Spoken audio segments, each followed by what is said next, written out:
Si les transferts sont devenus une simple banalité dans le football moderne, certains joueurs ont été durant leur carrière fidèles à un seul et même club. C'est le cas de l'emblématique capitaine du FC Barcelone, l'homme à la chevelure bouclée, Monsieur Carles Puyol. Véritable modèle de réussite pour les plus jeunes, son talent, son aura et sa personnalité ont fait de lui l'un des meilleurs défenseurs de sa génération. Un homme respecté et qui a tout simplement tout gagné durant sa carrière. De son enfance à ses grands succès au plus haut niveau, retour en images sur la vie du légendaire défenseur central du FC Barcelone, Monsieur le capitaine Carles Puyol.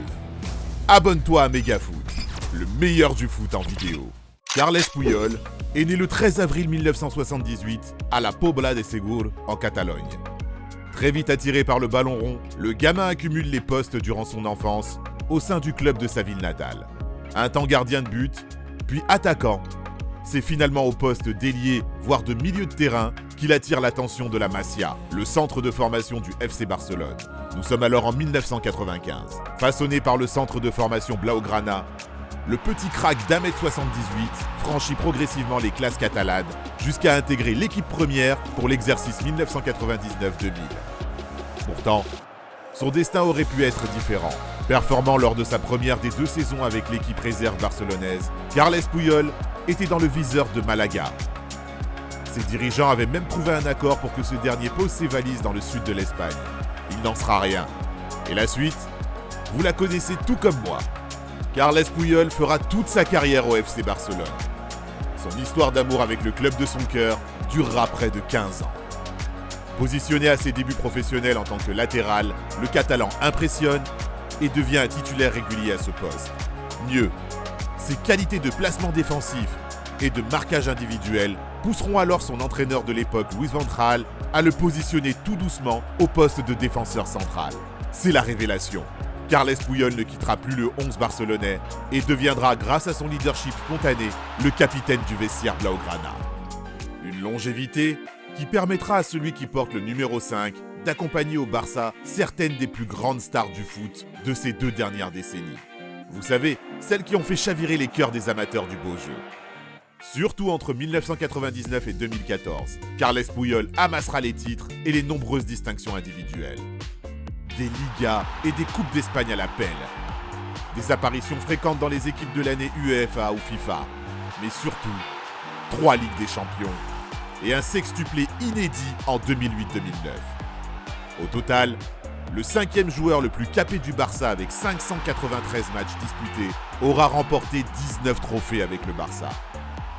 Ce goût du succès, Carles Puyol le connaîtra également avec sa sélection nationale. Médaillé d'argent lors des Jeux Olympiques 2000, ce dernier fait ses premiers pas internationaux le 15 novembre 2000 contre les Pays-Bas.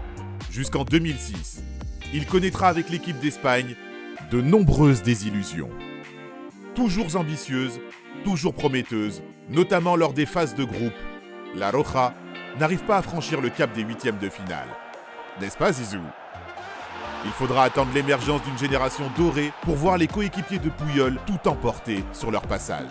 C'est simple, de 2008 à 2012, l'Espagne est inarrêtable, injouable même. 2 euros, une Coupe du Monde et une philosophie de jeu qui inspire toute une génération. L'Espagne met tout le monde dans sa poche et réussit un historique triplé. Si l'on doit cette hégémonie au fameux tandem Xavi-Iniesta ou au duo Fernando Torres-David Villa, le quatuor que formait l'homme à la tignasse dorée avec Sergio Ramos, Gérard Piqué et Iker Casillas lors de la Coupe d'Europe 2008 et du Mondial 2010 restera l'une des plus belles forteresses jamais gardées dans l'histoire du football. La Roja n'encaissera en effet aucun but lors des matchs à élimination directe durant cette période si triomphante. Et même si Puyol manquera le sacre de 2012 en raison d'une blessure au genou, il aura incontestablement posé les bases de ce navire insubmersible espagnol. Des blessures, Carles Puyol en connaîtra malheureusement beaucoup trop sur la fin de sa carrière. Ses genoux le font souffrir. Bien qu'il fût opéré à plusieurs reprises, l'homme aux 100 sélections et aux 32 classicos n'arrivera jamais à retrouver cette régularité qui le caractérisait tant. Le 4 mars 2014, il annoncera après 19 ans passés au club sa décision de quitter le FC Barcelone à la fin de la saison. Une fin d'aventure en dents de scie qui n'entache en rien le prodigieux joueur qu'il était. Car oui, Carles Puyol est l'un des plus grands défenseurs que le monde du football ait connu. Tant pour ses qualités de footballeur que pour ses qualités humaines, sur et en dehors des terrains. Beaucoup de joueurs ont eu à leur égard des avis mitigés. Lui a toujours fait l'unanimité. Il est devenu au fil des années un véritable modèle d'humilité, d'exemplarité et de fair play. Un joueur charismatique, dévoué pour le collectif. Un homme inspiré et inspirant.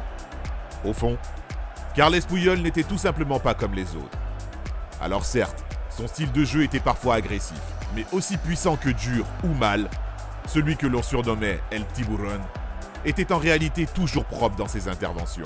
Pas forcément le plus rapide, l'Espagnol a toujours su compenser ses lacunes par son intelligence de jeu et son admirable discipline tactique sur le terrain. Ce n'est ainsi pas par hasard de le voir détenir le record du nombre d'interceptions sur un match de Liga avec 22 ballons récupérés. Qu'importe, Carles Puyol était un roc, un leader rempli de courage, de force et d'engagement. Un leader qui a soulevé les plus grands trophées qui puissent exister, que ce soit en club ou en sélection. Bravo et muchas gracias, capitaine. Où situes-tu Carles Puyol dans la hiérarchie des plus grands défenseurs de ces 20 dernières années? Si t'as kiffé, n'hésite pas à parler de notre chaîne autour de toi, d'aimer, de partager. Tu sais ce que tu dois faire. À très vite pour une nouvelle vidéo. Ciao, ciao.